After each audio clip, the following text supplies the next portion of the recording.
예, 회의 시작하겠습니다.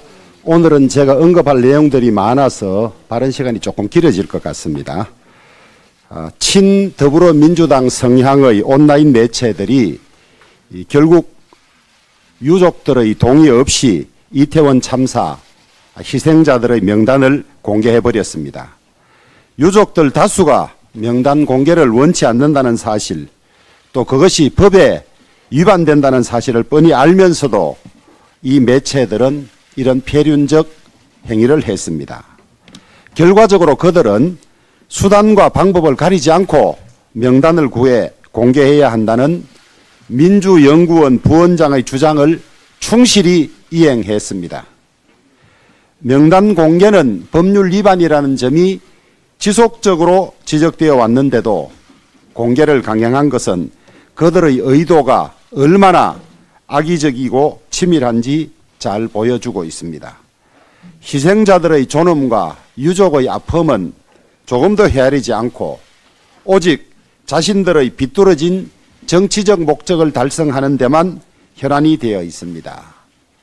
광우병 사태, 세월호 사건처럼 사실을 왜곡, 과장하고 확대 재생산한 다음에 지속적으로 정부를 공격하고 정부에 타격을 주기 위한 정치적 의도가 너무나 노골적입니다.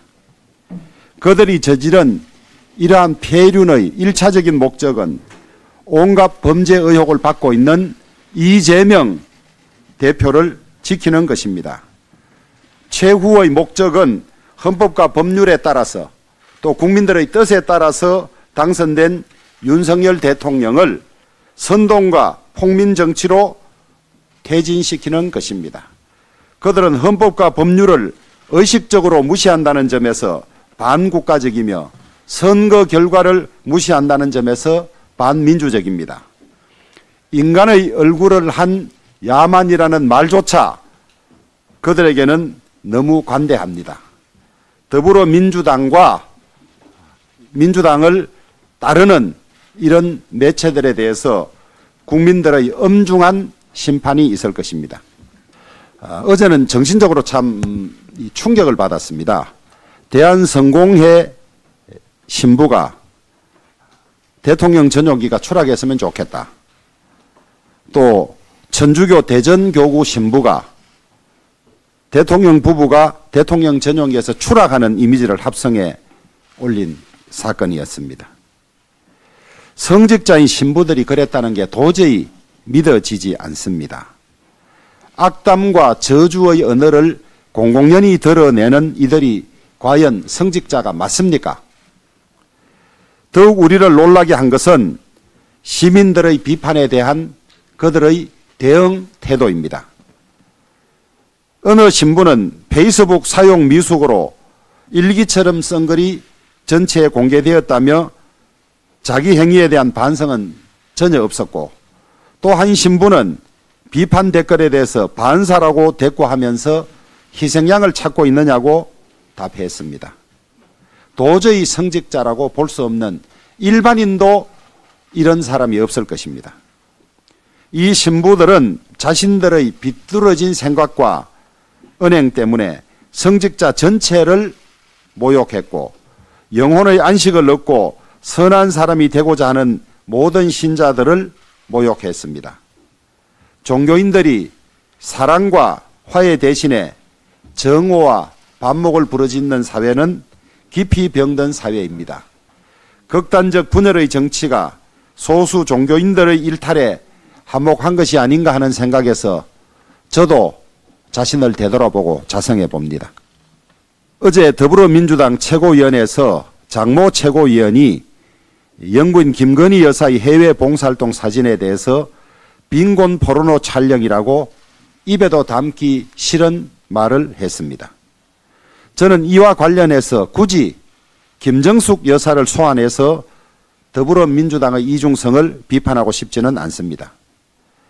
영부인의 순수한 봉사활동을 폄훼함으로써 윤석열 대통령 일이라면 무조건 비난부터 하고 보는 더불어민주당의 비뚤어진 심보가 드러났고, 제가 더욱 문제 삼고 싶은 것은 어떤 여성에 대해서 그것도 영부인에 대해서 빈곤 포르노 화보 촬영이라고 표현한 것 자체가 너무나 인격 모욕적이고 반여성적이라는 점입니다. 더불어민주당의 성인지 감수성에 대해서 심각한 의문을 제기합니다. 더불어민주당 출신 유력 정치인들은 지난 수년간 거듭해서 위력에 의한 성범죄를 저질러 왔습니다. 이를 인정하고 싶지 않아서 피해 호소인이라는 생전 듣도 보도 못한 말도 만들어내는 2차 성범죄도 저질렀습니다. 결국 국민들의 분노 앞에서 반성하는 척 하기는 했습니다마는 이번 이런 용어를 운운하는 것을 보면 모두가 거짓이었고 임시 모면이었습니다.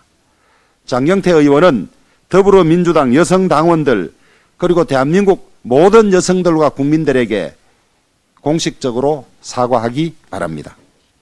그리고 민주당 안에서는 장경태 의원을 당헌 당규에 따라서 조속히 징계해 주기 바랍니다.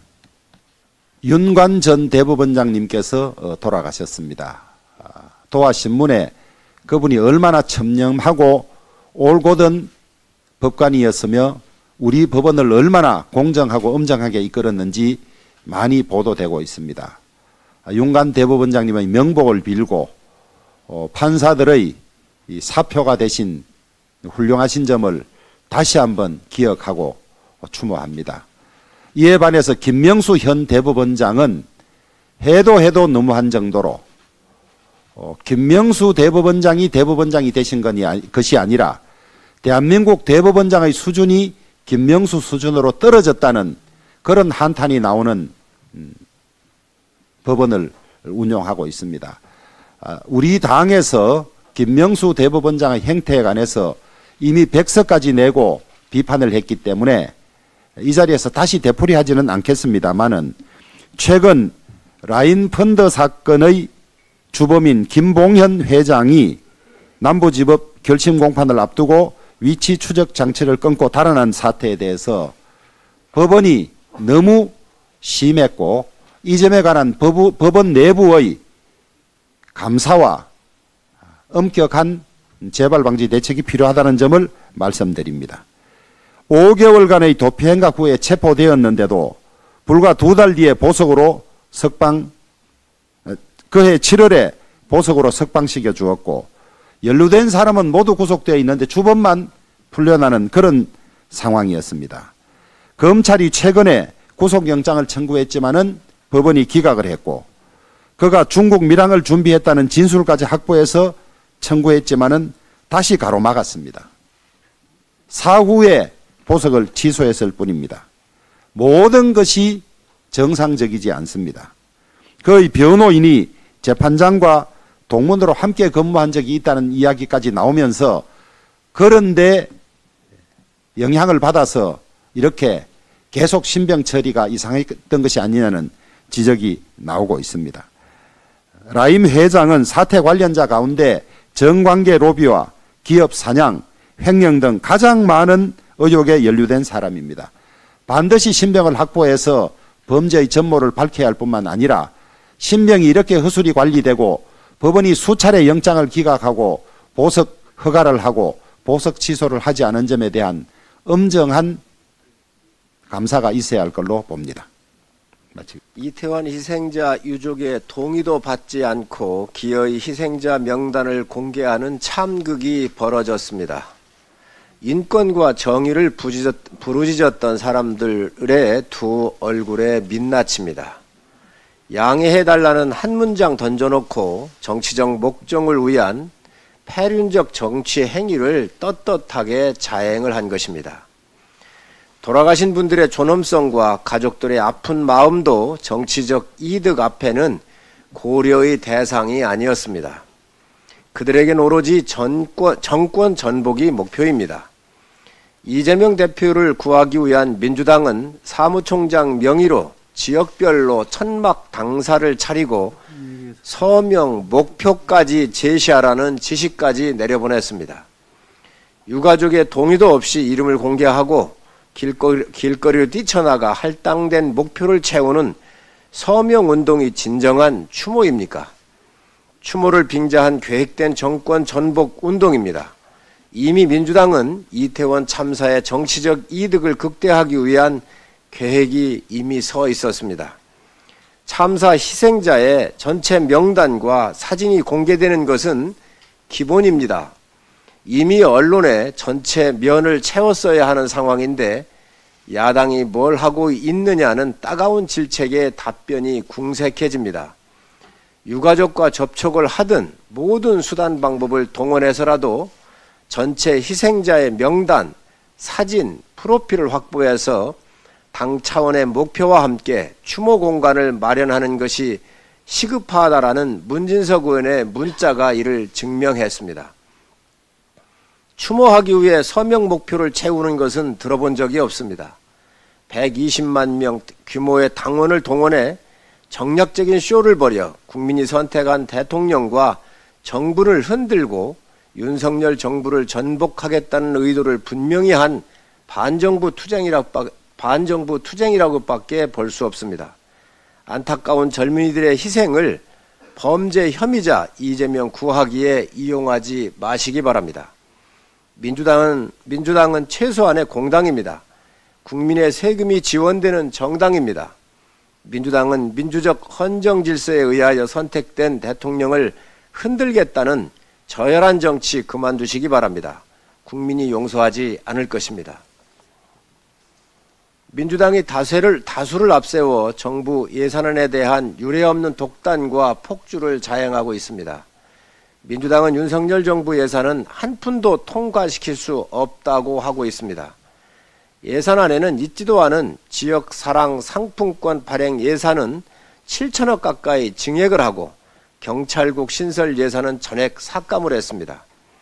대선과 지선에서 국민의 심판에는 아랑곳하지 않는 오만함과 뻔뻔함 그 자체입니다. 게다가 그 내용조차 국민 기만 그 자체입니다.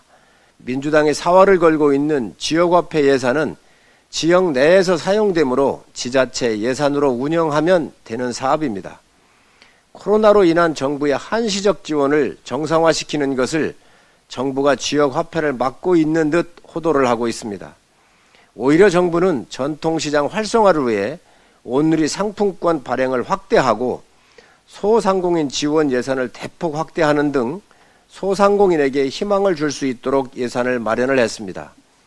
공공임대, 감소도, 한시사업 종료 등으로 예산이 감소된 것이며 23년도 공공임대 예산은 지난 정부 5년간의 평균보다도 더 많습니다. 윤석열 정부에서는 임대뿐만 아니라 분양주택을 확충하여 100만 호를 공급하고 주거급여, 융자 및 이자 보전 확대, 비정상 거처 이주 지원 등 주거복지를 위한 예산도 포함을 했습니다. 민주당의 발목 잡기로 헌정사상 최초로 준 예산이 편성되는 것 아니냐는 국민들의 우려가 있습니다. 이런 상황에서 민주당은 이재명 대표의 사법 리스크를 막기 위해 장애 투쟁까지 나섰습니다. 민주당은 조사권도 없는 국정조사로 이태원 참사 진상을 밝히는 것을 발목 잡고 다수를 앞세운 의회 폭주로 민생 예산을 발목 잡고 있습니다. 민주당에게 169석의 의석수는 민생을 발목 잡는 데만 쓰이는 수단일 뿐입니다. 민생을 위한 합리적이고 생산적인 논의는 얼마든지 이루어질 수 있습니다.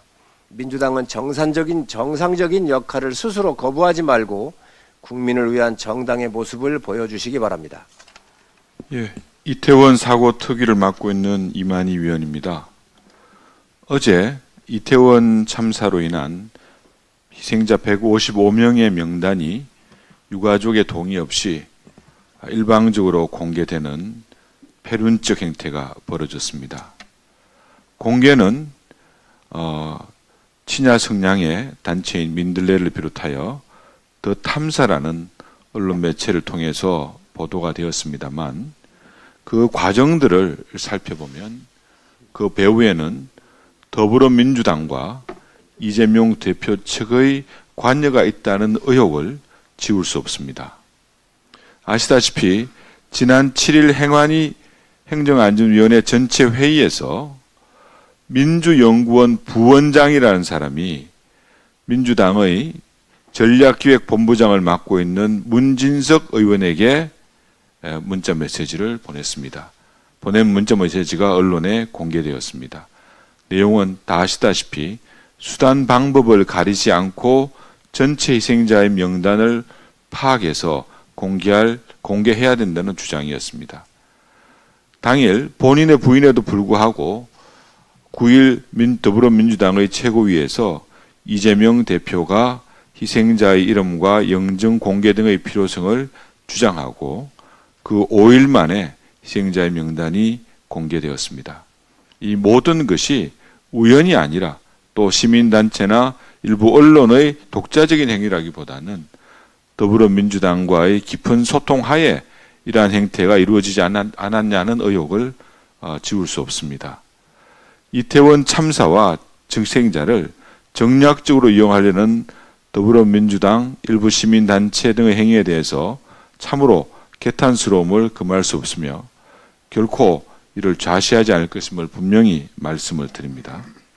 오늘 국민의힘 이태원 사고 특위는 오늘 용산구청을 방문하여 박희영 용산구청장 등을 상대로 사전 및 사후 조치, 당일 현장 대응 등에 대한 전반적인 점검을 할 것임을 말씀드립니다. 이상입니다.